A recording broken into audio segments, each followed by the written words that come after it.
یہ وہ لوگ ہیں کہ جو آئیڈل بن کے آئیں گے. تو آج کل جو ہے وہ انسان پتھر کی مورت کی جو ہے وہ ہو سکتا ہے کہ پوجا نہ کرتا ہو,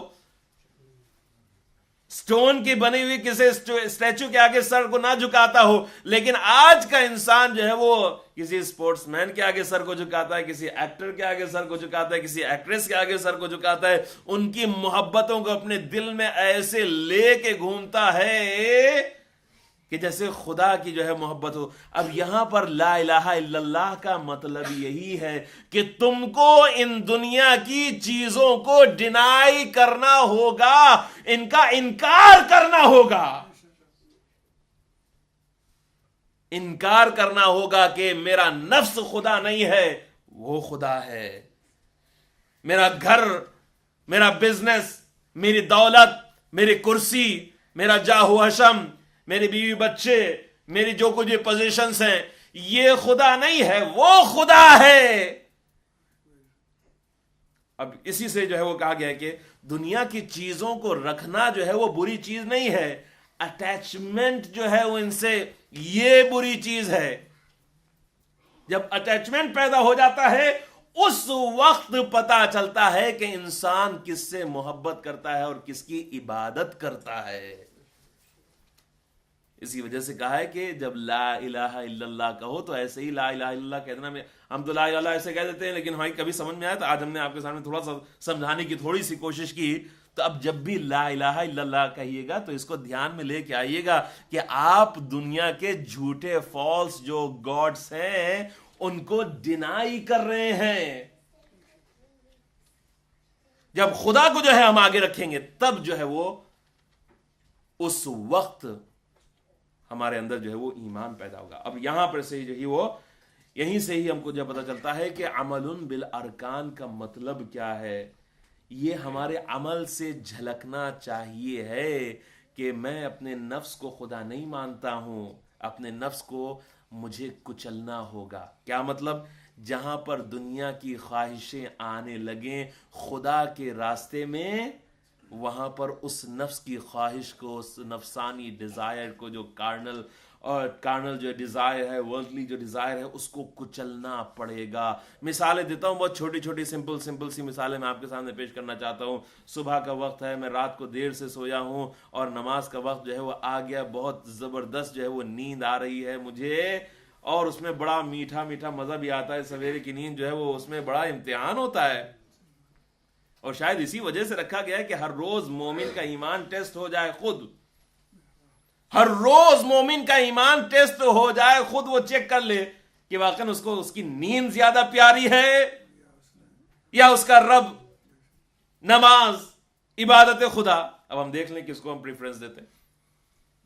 اگر ہم جو ہے وہ کہتے ہیں کہ بھئی نماز تو خاصا پڑھ لوں گا بعد میں, تو بس سمجھ لیجیے کہ مجھے اب پتا چل گیا کہ ایمان کا درجہ ہمارے دل میں کتنا ہے. جہاں یہ سوچا, میں نے سوچا, کسی اور کی بات نہیں کر رہا ہوں, جہاں میں نے سوچا وہیں پر پتہ چل گیا کہ بھئی ایمان نہیں ہے, صرف ڈھکوسلے بازی ہے, یہ سب جو ہے وہ اپنے آپ کو میں دھوکہ دے رہا ہوں. خود جو ہے وہ خود کہا گیا کہ کیسے ہو سکتا ہے کہ ایک محبوب سے ملنے کے لیے ایک محب جو ہے, ایک لور جو ہے اپنے بیلوڈ سے ملنے کے لیے کتنا تڑپتا ہے, راتوں کی نیندیں جو ہے وہ حرام رہتی ہیں. آپ کو پتا ہے, میں مثالیں دوں تو آپ کو بہت اچھی طرح سے سمجھ آ جائے. واٹس ایپ کے اوپر دیکھیے کسی سے چیٹ ہو رہی ہو اور رات جو ہے گزر جائے گی اور پتہ نہیں چلے گا کہ کیسے رات گزر گئی. فیس بک کے اوپر بیٹھے ہوئے ہیں اور اس کے بعد کوئی مل گیا اجنبی کہ جو بہرحال بہت زیادہ میں نہیں آگے بھی نہیں جا سکتا ہوں. ایک صلوات پڑھیں محمد والے. تو اب نہ نیند کا خیال آئے گا, نہ کسی اور بھوک بھی نہیں لگے گی اور پیاس بھی نہیں لگے گی, اور وقت کا پتہ ہی نہیں چلے گا کہ ارے یہ 4-5 گھنٹے میں بیٹھا تھا, مجھے پتہ ہی نہیں چلا کیسے گزر گئے. اس وقت کی بات کر رہا ہوں, وہ ہے محبت کا زمانہ، جب انسان جو ہے وقت جو ہے دنیا کی جو قیدیں ہیں اور کنڈیشن سے وہ لفٹ ہو جاتی ہیں، اٹھ جاتی ہیں، اور پھر انسان جو ہے وقت کے جو ہے دامن کو چھوڑ دیتا ہے، وقت جو ہے وہ ختم ہو جاتا ہے، وقت بلکہ اس کو پتہ ہی نہیں چلتا ہے، سامنے کلاک چل رہی ہوتی ہے، سامنے گھڑی رکھی ہوئی ہوتی ہے، چل رہی ہوتی ہے، لیکن اس کو وقت کا اندازہ ہی نہیں ہوتا ہے، ارے اتنا ٹائم گزر گیا۔ یہ اس چیز کی بات کر رہے ہیں ہم، یہ ہوتا ہے ایمان۔ اگر یہ دل میں پیدا ہونے لگے تو سمجھ لیجئے کہ ایمان جو ہے وہ پیدا ہونے لگا ہے۔ تو ہم جو ہے وہ ہم سے یہ اسی چیز کی جو ہے وہ ڈیمانڈ کی جا رہی ہے، ہم سے یہی کہا گیا۔ اب دیکھیے، میں آپ کو جو ہے وہ قرآن سے مثالیں جو ہے وہ دینا چاہتا ہوں، بہت سمپل، میں نے کہا نا کہ سمپل سی مثالیں آپ کے پاس سامنے جو ہے دوں گا۔ ہم کیا پڑھتے ہیں نماز میں؟ عام طور سے پڑھتے ہیں سورۃ العصر، بسم اللہ الرحمن الرحیم، والعصر ان الانسان لفی خسر الا الذین آمنوا، اس کے بعد وہیں پہ رک گیا، سورہ وہیں پہ رک گیا، ختم ہو گیا۔ وعملوا الصالحات، وعملوا الصالحات، بات وہیں پہ رک نہیں گئی ہے، یہی ہم کو سمجھا۔ کیسے یہ لوگ، انسان جو ہے وہ کیا اس کی آنکھوں کے اوپر پردہ پڑا ہوا ہے، یا قرآن اس نے کبھی دیکھا نہیں ہے؟ کیسے کہہ سکتا ہے کہ یہ عمل کوئی چیز نہیں ہوتی ہے؟ کیسے کہہ سکتے ہیں؟ یہ صرف اور صرف کوئی جاہل ہے بس وہی کہہ سکتا ہے، نہیں تو جس نے قرآن کو صرف اسی سورے کو اگر پڑھا ہے وہ کبھی نہیں کہہ سکتا ہے، کیونکہ خدا کیا کہہ رہا ہے؟ والعصر، زمانے کی قسم، ان الانسان لفی خسر، انڈیڈ، بے شک ہیومینٹی، مینکائنڈ از ان لاس، گھاٹے میں ہے، تمام کے تمام انسان گھاٹے میں ہیں، سب گھاٹے میں ہیں۔ اس میں کوئی یہ نہ سمجھ لے کہ دولت والا ہے تو کہے گا کہ میں گھاٹے میں نہیں ہوں، نہیں، وہ اس والے گھاٹے کی بات نہیں کر رہے۔ یہاں پر تو ہو سکتا ہے کہ بڑا لابھ ہو رہا ہو، فائدہ ہو رہا ہو، لیکن وہ گھاٹا جو ہے وہ دوسرے گھاٹے کی بات ہو رہی ہے۔ تمام انسان گھاٹے میں ہیں، پھر اس نے ایکسیپشن رکھا، ایکسیپشن ہے، اس کو دیکھ لو، اگر یہ اس ایکسیپشن کو جو ہے پورا کرتے ہو، اس استثناء کو، تب تم سمجھ لینا کہ شاید کچھ فائدہ تم نے اٹھا لیا ہے، نہیں تو کوئی فائدہ اس دنیا میں تم نے نہیں اٹھایا ہے۔ اور ایک مفسر کہتا ہے کہ میری اس سورے کی تفسیر جو ہے، اس جملے کی، اس پارٹ کی جو ہے، آیت کی جو ہے تفسیر، مجھے اس وقت سمجھ میں آئی۔ آپ کو پتا ہوگا پاکستان وغیرہ میں یا انڈیا میں جو ہے ہمارے کیا لوگ برف بیچتے ہیں، جب گرمی کا زمانہ آتا ہے، پہلے تو فریج وغیرہ ریفریجریٹرز جو ہے ہوتے نہیں تھے، تو لوگ کیا کرتے تھے؟ برف بیچتے تھے۔ آپ کو پتا ہے کہ برف ایک ایسی کوموڈیٹی ہے، ایک ایسی مرچنڈائز بھی آپ کہہ لیے ہے، کہ جس کو آپ رکھ نہیں سکتے ہیں، اور خاص طور سے گرمی میں اس کو جو ہے وہ بوری سے لپیٹ کے اور کسی سیک سے لپیٹ کے تھوڑی دیر تک کہ آپ تھوڑا سا پریزرو تو کر سکتے ہیں، لیکن آپ کہیے کہ میں 24 آورز اس کو سیو کر کے رکھ لوں گا، تو آپ کو ریفریجریٹر کی ضرورت پڑے گی نہیں، تو پھر برف جو ہے وہ بچے گی نہیں، آپ کی گل جائے گی۔ تو وہ کہتا ہے کہ اس زمانے کی بات ہے، اس نے جب دیکھا کہ ایک انسان جو ہے وہ برف بیچ رہا ہے، اور جب برف بیچ رہا ہے وہ برف جو ہے وہ گھلتی جا رہی ہے، میلٹ ہوتی جا رہی ہے، کیونکہ دھوپ جو ہے وہ آ رہی ہے، گرمی کی وجہ سے وہ میلٹ ہوتی جا رہی ہے۔ تو اس نے وہ کہتا جا رہا تھا کہ میرے اوپر رحم کرو، میرا متاع جو ہے وہ میری مرچنڈائز جو ہے وہ جا رہی ہے میرے ہاتھوں سے، مجھ سے یہ خرید لو۔ تو خدا کہتا ہے کہ اس دنیا میں عصر، جو زمانہ، وقت، عمر جو تم کو دی گئی ہے، یہ ایسی چیز ہے کہ جو چاہے تم چاہو چاہے نہ چاہو، ہر پل ہر سیکنڈ تم سے لی جا رہی ہے۔ اب غور کریں کتنی امپورٹنٹ چیز ہے یہ ہمارے پاس، ہر پل ہر سانس، ایسا نہیں ہے کہ اس میں کچھ اور ایڈ کر دیا گا، جو اپوائنٹڈ ٹائم ہے اس سے زیادہ کوئی بھی نہیں رہ سکتا اس دنیا میں، پیغمبر بھی نہیں رہے، نہ مولا کائنات رہے، نہ اور کوئی رہے گا۔ تو ہم یہ سمجھ لیں کہ ہم رہ پائیں گے تھوڑا سا، یہ کوئی 1 سیکنڈ بھی زیادہ نہیں رہ سکتے۔ 1 سیکنڈ میں سورہ منافقون میں جو ہے آخر میں خدا نے کہہ دیا ہے کہ لوگ جو ہیں کہیں گے پروردگار تھوڑا سا وقت دے دے، تھوڑا سا، ایک لحظہ، 5 منٹ دے دے، 2 منٹ دے دے، میں جو کچھ بھی تو نے مجھے دیا ہے میں تیری راہ میں دے دوں گا اور توبہ کر لوں گا۔ 1 سیکنڈ کی بھی مہلت نہیں ملنے والی، 1 سیکنڈ کے لیے بھی۔ تو والعصر ان الانسان لفی خسر، تمام کے تمام انسان گھاٹے میں ہیں. اب اس کی ایک یہ بھی ہے کہ خدا نے یہ لمیٹیشن رکھ کے جو ہے وہ بہت عجیب جو ہے وہ کام کر دیا. یہاں پر انسان ایک عمر لگاتا ہے دولت کمانے کے لیے، پیسہ کمانے کے لیے. آپ نے دیکھا ہے کہ شہرت کمانے کے لیے سب کچھ، علم حاصل کرنے کے لیے بھی صرف جو ہے وہ یہی نہیں ہے، علم حاصل کرنے میں اور دولت حاصل کرنے میں اور سب ڈگریاں حاصل کرنے میں اور کچھ بھی کرنے میں کتنا ایک عمر جو ہے وہ لگاتا ہے. اور پھر اس کے بعد جو ہے وہ انسان گھاٹے میں کس طرح سے ہو جاتا ہے جب اپنی پینیکل، اپنے عروج کے اوپر، ایپیکس کے اوپر جب پہنچتا ہے تو اس کے بعد پھر وہاں پر عروج کے اوپر جا کے پھر کیا ہو جاتا ہے؟ زوال. کہا کہ ٹھیک ہے اتنی کوشش تو تم نے کر لی، ممکن ہے کہ تم نے $1 بلین کما لیے، لیکن یہ گارنٹی نہیں ہے کہ تم اس کو یوز بھی کر پاؤ گے. کما لو میں، ٹھیک ہے، یہ کاز اینڈ ایفیکٹ کا جو ہے وہ ورلڈ ہے، اس میں ہو سکتا ہے کہ تم کما سکتے ہو، لیکن اس کو یوز بھی کر پاؤ گے یہ گارنٹی نہیں ہے. آپ دیکھ لیے کتنے بھی ہیں یہاں پر اس دنیا میں بڑے بڑے بلینئرز پڑے ہوئے ہیں، ملینئرز پڑے ہیں، ایک سے ایک.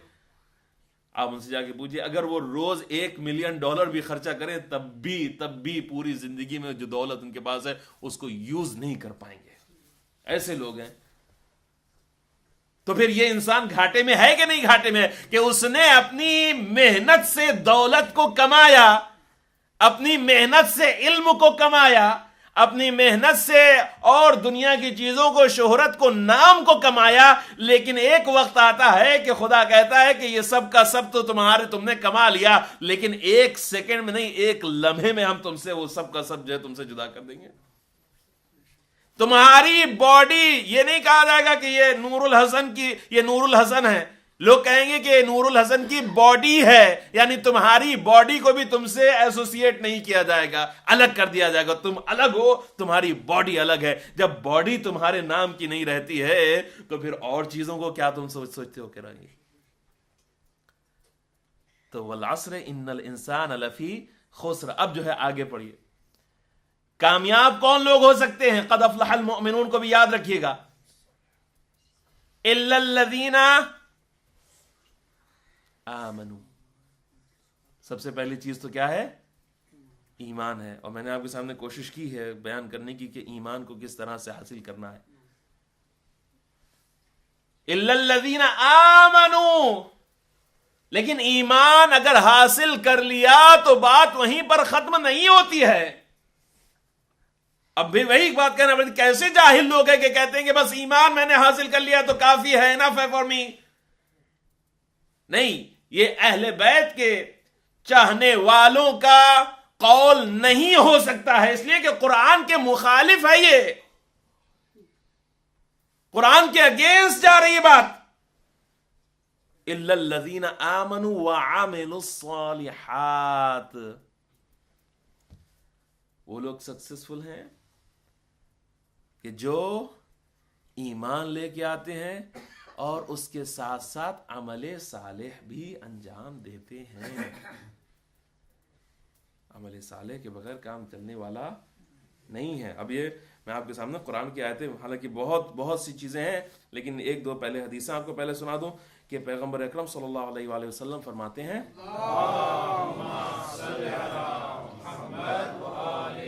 الایمان بضع و70 شعبہ اعلاها قول لا الہ الا اللہ وادناها اماطۃ الاذى عن الطریق. پیغمبر فرماتے ہیں کہ ایمان کے 70 سے بھی زیادہ درجے ہیں. ایمان کے 70 درجے نہیں، ایمان کے 70 سے زیادہ شعبے ہیں، پارٹس ہیں. کیونکہ اگر درجہ کہوں گا تو پھر اس کا مطلب ہے کہ ایمان الگ ہے، پھر اس کا درجات ہیں، شعبے ہیں، پارٹس ہیں. یعنی ایمان مکمل نہیں ہوتا ہے اس وقت تک کہ جب اس کے پارٹس جو ہیں، ویسے آپ کے سامنے مثال میں نے آپ کے عرض کی کہ سب سے اعلیٰ درجہ ایمان کا کیا ہے؟ لا الہ الا اللہ کہنا ہے. اور سب سے ادنا جو درجہ ایمان کا عمل کا، یعنی عمل ایمان کا جز ہے، عمل ایمان کا پارٹ ہے، حصہ ہے، تو ادناہا ایمان کا سب سے ادنا، سب سے لوویسٹ جو درجہ ہے وہ یہ ہے کہ راستے میں سے کسی پتھر کو ہٹا دے تاکہ اس کے ذریعے سے کسی کے اوپر اذیت اور کسی کو اذیت وغیرہ نہ ہو. یہ ایمان کے شعبوں اور حصوں میں سے ایک حصہ ہے. یعنی ان ادر ورڈز عمل ایمان کا جز ہے. عمل کیا ہے؟ ایمان کا جز ہے. اب حالانکہ باتیں تو بہت سی تھیں، لیکن میں اس کو جو چھوڑتے ہوئے آتا ہوں میں قرآن کی آیتوں کی طرف، کہ جس میں خداوند عالم نے ایمان کو جو ہے ہمارے سامنے بتایا کہ کس طرح سے لوگ جو ہے وہ ایک دوسرے کو دھوکہ دیتے ہیں یا دوسروں کو بیوقوف بناتے ہیں. کچھ لوگ جو ہیں واقعاً کتنی عجیب بات ہے کہ شیعت اور شیعہ ہوتے ہوئے وہ قرآن کی مخالفت کرتے ہیں. بہت عجیب بات ہے. سنیے خدا کیا کہتا ہے، ام نجعل الذین آمنوا وعملوا الصالحات کالمفسدین فی الارض ام نجعل المتقین کالفجار. اب دیکھیں یہاں پر خدا کمپیریزن پیش کر رہا ہے. خدا کہہ رہا ہے کہ کیا یہ ممکن ہے، کیا ہم جو ہے وہ لوگ کہ جو ایمان لے کے آئے اور انہوں نے عمل صالح کیا، ان لوگوں کے جیسے ان کو قرار دیں کہ جو فساد کرنے والے ہیں، کرپشن کرنے والے ہیں اس دنیا میں؟ یعنی یہ دونوں برابر نہیں ہیں. یعنی اگر ایمان ہے، عمل صالح ہے، تو اس کے ساتھ ساتھ کرپشن، فتنہ، فساد جمع نہیں ہو سکتا ہے. اور اگر فتنہ ہے، فساد ہے، اختلاف کر رہا ہے، جھگڑا کروا رہا ہے اور برائیاں جو ہے ڈلوا رہا ہے وغیرہ وغیرہ، تو پھر اس کو یہ بھول جانا چاہیے کہ وہ مومن ہے، کیونکہ وہ خدا خود کہہ رہا ہے کہ وہ مومنوں کے درجے میں آ ہی نہیں سکتا ہے. اور اس کے بعد پھر کیا کہا، ام نجعل المتقین کالفجار. کیا متقی لوگوں کو جو تقوی رکھتے ہیں ان کو فاجروں کے جیسے اور فاجروں کے جیسے ہی ٹریٹ کریں گے ہم؟ یہ نہیں ہو سکتا ہے. جس نے عمل کیا ہے، جس نے ایمان لے کے آئے، جو ایمان لے کے آئے، جس نے عمل کیا ہے، جس نے تقوی اختیار کیا ہے، سیکریفائس ہے وہ دیا ہے، وہ کیسے فجار اور وہ لوگ کے جو سنفل ہیں، جو سنرز ہیں، جو گناہ کرنے والے ہیں، ان کے برابر کیسے ہو سکتے ہیں؟ یہ تو ایک طرح کا کیا ہو جائے گا، انجسٹس، ظلم ہو جائے گا کہ نہیں ہو جائے گا؟ ظلم ہو جائے گا. تو عمل جو ہے، لیکن عمل جو ہے ایمان کے ساتھ ہونا چاہیے. انشاءاللہ اس کے اوپر بات کرنا ہے مجھے. پھر کہتے ہیں کہ ام حسب الذین اجترحوا السیئات ان نجعلہم کالذین آمنوا وعملوا الصالحات.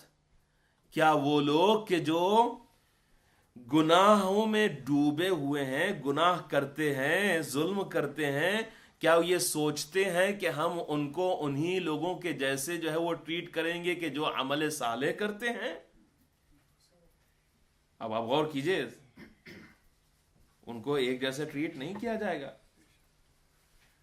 تو پھر وہ کیسے لوگ ہیں کہ کہتے ہیں کہ بس تم اہل بیت کا نام لے لو اور علی علی کرو، پھر باقی جو دل چاہے کرو؟ یہ تو قرآن کے اگینسٹ ہے. ہماری بات نہیں ہے یہ نا کہ یہ کہ مولانا نے اور مولوی صاحب نے کہا، نہیں، کسی مولانا نے کہا، نہیں کہا، قرآن کہہ رہا ہے. یہ قرآن کی آیتیں ہیں. جو بھی ایسا کہتا ہے، اگر کوئی حدیث بھی ہے تو وہ حدیث قرآن کے مخالف ہے، اور جو قرآن کے مخالف حدیث ہے یہ ثابت ہو جائے تو اس کو امام نے کہا ہے کہ وہ دیوار پر. اب جو ہے وہ اور آگے سنیے، اور ایسی ایک حدیثیں نہیں، آیتیں نہیں، بہت سی آیتیں جو جن کے میرے پاس یہاں پر ایڈریسز ہیں. اس کے بعد پھر کیا کہ تَرَى الظَّالِمِينَ مُشْفِقِينَ مِمَّا كَسَبُوا وَهُوَ وَاقِعٌ بِهِمْ وَالَّذِينَ آمَنُوا وَعَمِلُوا الصَّالِحَاتِ فِي رَوْضَاتِ الْجَنَّاتِ. قیامت کے دن تم دیکھو گے کہ جو ظالم ہیں وہ ڈرے ڈرے سے ہوں گے جو ان لوگوں نے برے عمل کیے ہیں ان کی وجہ سے. یعنی اگر کوئی برا عمل کرے گا تو ایسا نہیں ہوگا کہ آنکھیں بند کر لی جائیں گی اور کہا جائے گا کہ نہیں، نو پرابلم. نہیں، ایسا نہیں ہے. جو برا عمل کرا جس نے کیا ہوگا تو وہ ڈرا سا ہوگا، کیونکہ جو اس نے کیا ہے اس کے لیے اس کو اکاؤنٹیبل قرار دیا جائے گا اور پنش کیا جائے گا.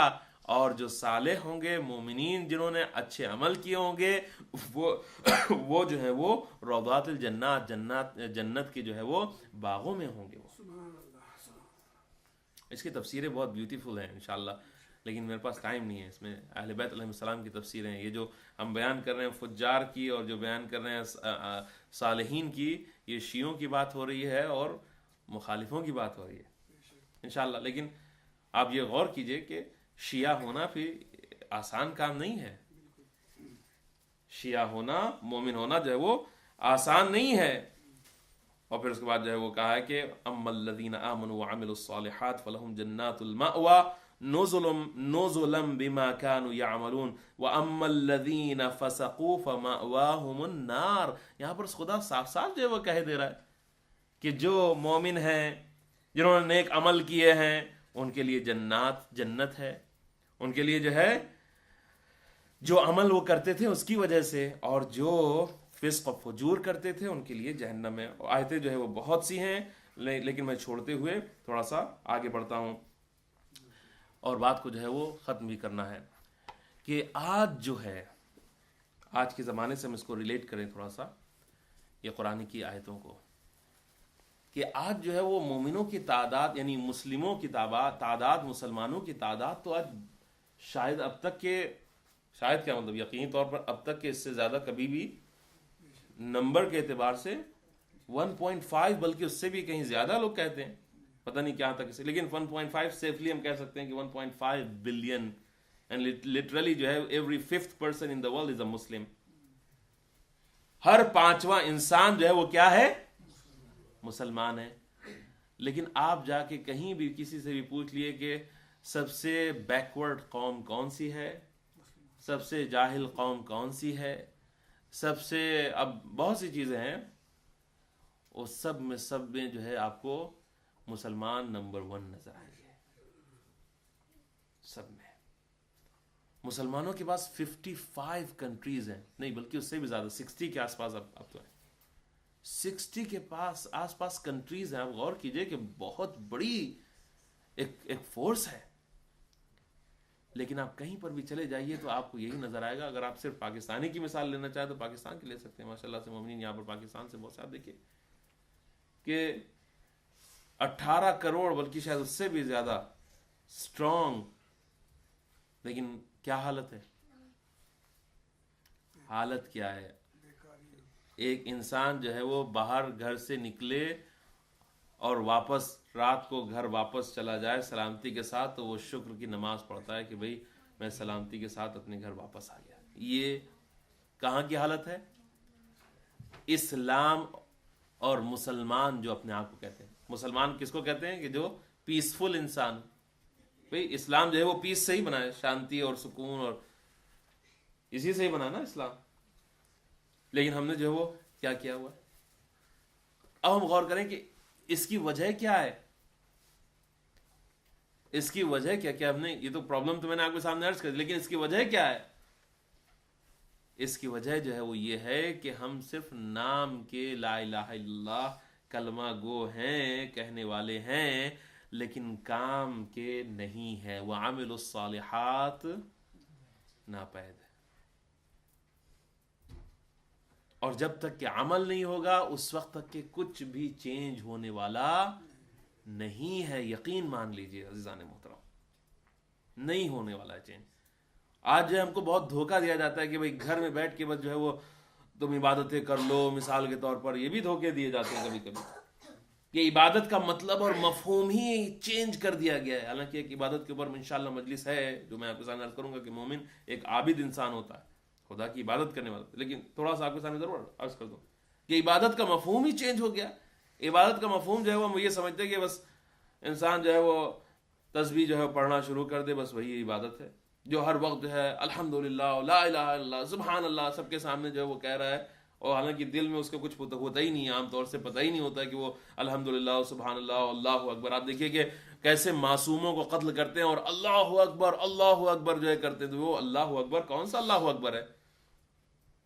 وہی معاویہ والے جو علم کھڑے بلند کیے تھے وہی والا تو ہے جھنڈے جو جس پہ قرآن جو ہے وہ تھے، ان الحکم الا للہ، ان الحکم الا للہ، وہی والے علم آج بھی بنا۔ کو بھی قتل انہوں نے کیا ہے نا، جو کہتے ہیں لا الہ الا اللہ وہی بولتے ہیں نا، اور کیا جی انہوں نے کیا، اور جی امام حسین علیہ السلام کو بھی انشاءاللہ اسی کی طرف میں آ رہا تھا۔ تو ایمان جو ہے وہ صرف زبان سے اور ایمان عمل سے، ان دو چیزوں میں زمین آسمان کا جو ہے فرق ہے۔ اور پھر جو ہے وہ عمل بھی جو ہے وہ انڈرسٹینڈنگ کے ساتھ ہونا چاہیے، صرف عمل بھی کافی نہیں ہے۔ اور یہ بھی انشاءاللہ آپ کے سامنے عرض کروں گا، اگر خالی عمل انسان کرنا شروع کر دے اور ایمان جو ہے وہ نہیں ہے تو ایسے ہی ہے کہ جیسے آپ جو ہے وہ ایک ڈائریکشن میں چلتے چلے جائیں اور آپ کو پتہ ہی نہیں ہے کہ آپ کا ایم کیا ہے۔ آپ چاہے جتنی دور جتنی تیز رفتاری سے چلیں لیکن مقصد کبھی آنے ہی والا نہیں ہے۔ تو ایمان پلس عمل، یہ بھی نہیں ہو سکتا ہے کہ صرف ایمان ہو اور عمل نہ ہو، اور یہ بھی نہیں ہو سکتا ہے کہ صرف عمل ہو اور ایمان نہ ہو۔ دونوں لازم و ملزوم ہیں، ایک دوسرے کے ساتھ جڑے ہوئے ہیں، لنکڈ ہیں، ایک دوسرے کے کو مکمل کرتے ہیں، ایک دوسرے کے مکمل ہیں، ایک دوسرے کو کامل کرنے والے ہیں۔ بس احمد کو ختم کرنے والا ہوں کہ کربلا میں بھی ایسے ہی لوگ تھے کہ جو کچھ تو ایسے تھے کہ جو پیغمبر کے ساتھ صحابی رسول میں سے کہے جاتے ہیں، مولا کے ساتھ، آپ کو پتا ہے مولا کے ساتھ کچھ اس میں سے ایسے تھے جنہوں نے لیٹرز جو لکھے تھے، کچھ ایسے تھے کہ جو اپنے آپ کو، اب آپ نے تو سنا ہی ہوگا کہ وہ گوشوارے بھی چھین رہا ہے اور رو بھی رہا ہے، یہ سنا ہے نا آپ نے، گوشوارہ بھی چھین رہا ہے اور رو بھی رہا ہے، کنٹراڈکٹری بات ہے۔ تو وہ یہی کہتا وہ نظر آیا کہ اگر میں نہیں کروں گا تو کوئی دوسرا کرے گا، تو میں ہی کر لوں۔ تو یہ ہے آج کا مومن، آج کا کیا مطلب اس زمانے سے چلا آ رہا ہے، لیکن ہم کو ان کے جیسا نہیں بننا ہے۔ یہی ڈسٹنکشن ہی کو حق اور باطل کے بیان کرنے کے لیے یہ جو مجالس ہیں۔ تو امام حسین علیہ السلام کے زمانے میں اپنے آپ کو یہ کہتے تھے، پتہ ہے آپ کو، کہ حسین کی نماز قبول نہیں ہے معاذ اللہ۔ استغفر اللہ، آپ غور کریے کہ جو سید شباب اہل جنہ میں سے ہو، اس سے وہ کہہ رہے ہیں کہ تمہاری نماز قبول نہیں ہے۔ اچھا، ان سے یہ کہہ رہے ہیں، اور امام کا خون جو ہے مباح، فتویٰ دیا گیا تھا، پتہ ہے آپ کو، جو فتوے آج دیے جاتے ہیں کوئی نئی چیز نہیں ہے، فتویٰ دیا گیا تھا کہ امام جو ہے وہ باغی ہیں معاذ اللہ، اور ان کا خون جو ہے وہ حلال ہے۔ تو یہاں پر یہی سمجھنا پڑے گا، بصیرت کے ساتھ جو ہے وہ ایمان جو ہے وہ جڑا ہوا ہے۔ رحمت کو ختم کرتے ہوئے آج کا جو تذکرہ ہے شب کا، وہ دو ننھے اور چھوٹے شہزادوں کا ہے کہ جن کو اون اور محمد جو ہے وہ کہتے ہیں۔ اون محمد چاہے عمر میں کم ہو، یہاں پر ماشاءاللہ سے ہمارے چھوٹے بچے جو ہیں وہ بیٹھے ہوئے ہیں، اور میں واقعاً ہم کو دعا کرنا چاہیے کہ ہمارے بچوں کے اندر یہ جذبے پیدا ہوں۔ عمر تو بہت کم تھی ان کی، لیکن جذبے کے اعتبار سے بہت ہی بلند اور بہت ہی بڑے۔ روایت بتاتی ہے کہ شب عاشور امام حسین علیہ السلام جناب زینب کبریٰ کے خیمے میں داخل ہوئے۔ جناب زینب کبریٰ کچھ فرما رہی تھیں اور دونوں بیٹے جو ہیں وہ بیٹھے ہوئے تھے جناب زینب کبریٰ کے، لیکن جیسے ہی امام کو دیکھا ویسے ہی زبان جو ہے وہ خاموش ہو گئی۔ امام نے جو ہے پوچھا بہن کیا کہہ رہی تھی، لیکن جناب زینب نے کچھ کہا نہیں، ٹال گئیں۔ لیکن جو ہے وہ روایت میں یہ ملتا ہے کہ یہ بات جو ہے پھر عاشور کے روز جو ہے وہ کھلی کہ کیا کہہ رہی تھی، لیکن اس سے پہلے روایت میں ملتا ہے کہ جناب زینب کبریٰ نے اپنے بچوں کو قسمیں دی تھیں، اپنے بچوں سے کہا تھا کہ دیکھو کل قربانی کا دن ہے اور تم کو ہم کو سرخرو کرنا ہے، نہیں تو میں دودھ نہیں بخشوں گی۔ تم کو جس مقصد کے لیے لایا گیا ہے وہ یہی ہے. جناب عبداللہ نے جو 2 بیٹوں کو بھیجا تھا وہ اسی وجہ سے کہ نمائندگی کر رہے تھے وہ جناب عبداللہ کی, اور قسم دے کے جو ہے وہ بھیجا تھا, اور قربان کر کے صدقے کے طور پہ سمجھ لیجیے کہ بھیجا تھا کہ ان بچوں کو لے جاؤ. میں نے سنا ہے ذاکر جو ہے وہ پڑھا کرتے تھے کہ جناب زینب کبریٰ جو ہے وہ خیمے میں لائیں بچوں کو, اور لانے کے بعد ایک صندوقچے کو کھولا, اس میں سے جو ہے وہ ایک زرہ کو نکالا اور دیکھا کہ اس زرہ کے اوپر جو ہے وہ کچھ خون کے چھینٹے بھی پڑے ہوئے ہیں. پوچھا ایک مرتبہ بچوں سے کہ یہ تم پہچانتے ہو کیا ہے؟ کہا کہ ہاں جانتے ہیں, یہ ہمارے دادا جناب جعفر طیار کی جو ہے وہ زرہ ہے اور یہ ان کا خون ہے. تو کہا کہ بیٹا تم کو اسی زرہ کی قسم ہے, اسی خون کی قسم ہے کہ کل تم کو اپنے دادا کے نام کو روشن کرنا ہے, اپنے نانا کے نام کو روشن کرنا ہے. ہاں یہ بچے چھوٹی چھوٹی عمر, لیکن اس کے باوجود عجیب جذبہ ہے. جب صبح عاشور نمودار ہوئی ہے اور اس کے بعد اس میں انصار اور اصحاب جب شہید ہو گئے, اور بنی ہاشم کی جب جو ہے نوبت آئی ہے, بنی ہاشم میں سے جب جو ہے وہ شہید ہونا شروع ہوئے ہیں, تو ایک مرتبہ جناب اون و محمد جو ہے اپنے مامو جان امام حسین علیہ السلام کے پاس جو ہے وہ تشریف لے جاتے ہیں اور کہتے ہیں کہ اے مامو جان ہم کو بھی مرنے کی اجازت دیجئے, ہم کو بھی اذن وغا دیجئے. ایک مرتبہ امام حسین علیہ السلام جو ہیں وہ یقیناً امام کے آنکھوں میں آنسو آ گئے ہوں گے کہ یہ اب ایسا وقت آ گیا کہ یہ چھوٹے چھوٹے بچے بھی ہم مجھ پر اپنی جان کو نثار کرنے کے لیے تیار ہیں. امام حسین علیہ السلام تھوڑا سا ٹال دیتے ہیں, آتے ہیں جناب عباس کے پاس اور کہتے ہیں کہ اے چھوٹے مامو آپ جو ہے وہ چل کے مامو جان سے جو ہے ہم کو جنگ کی اجازت دلوا دیجئے. جناب عباس بھی کہتے ہیں کہ جب وقت آئے گا تمہیں ضرور جو ہے تم کو یہ اجازت دلوا دوں گا. اور اس کے بعد پھر ملتا ہے کہ جناب زینب کبریٰ نے اپنے بیٹوں کو بلوایا, کہا کہ میں یہ کیا دیکھ رہی ہوں کہ بنی ہاشم کے جوان اپنے آپ کو قربان کرتے چلے جا رہے ہیں اور تم اب تک کے زندہ ہو, کیا بات ہے؟ کہا کہ اے مادر گرامی ہم تو جاتے ہیں مامو جان کے پاس اجازت لینے کے لیے, لیکن ہم کو اجازت نہیں دیتے. بس کہا کہ جاؤ اور کہنا کہ میری ماں نے مجھے ہم کو اجازت دے کے بھیجا ہے کہ بس ہم کو اپنے اوپر سے قربان کر دے. بس روایت میں ملتا ہے کہ آئے آقا حسین کے پاس اور امام حسین علیہ السلام نے بچوں کو جنگ کی اجازت دی.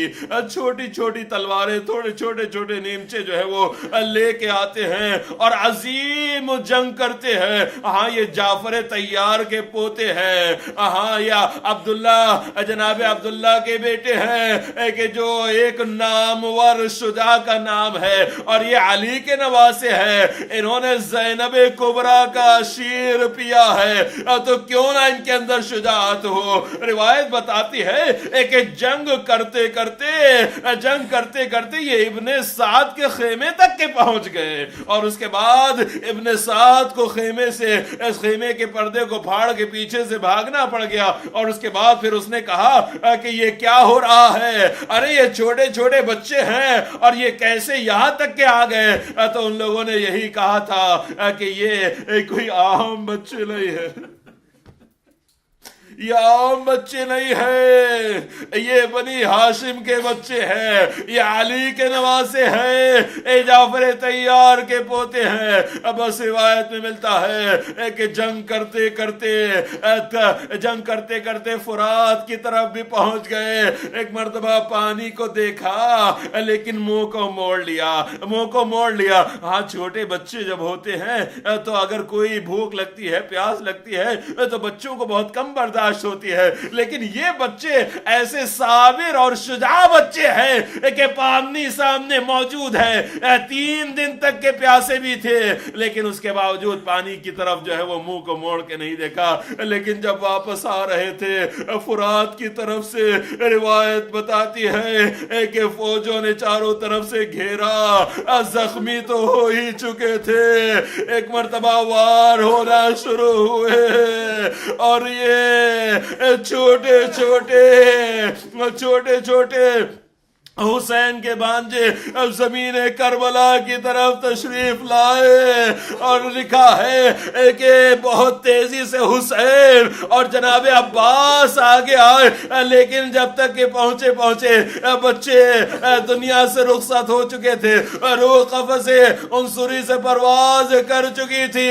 ہاں اب یہاں پر اب دیکھیے، یہاں پر آپ کو زینب کا کردار نظر آئے گا۔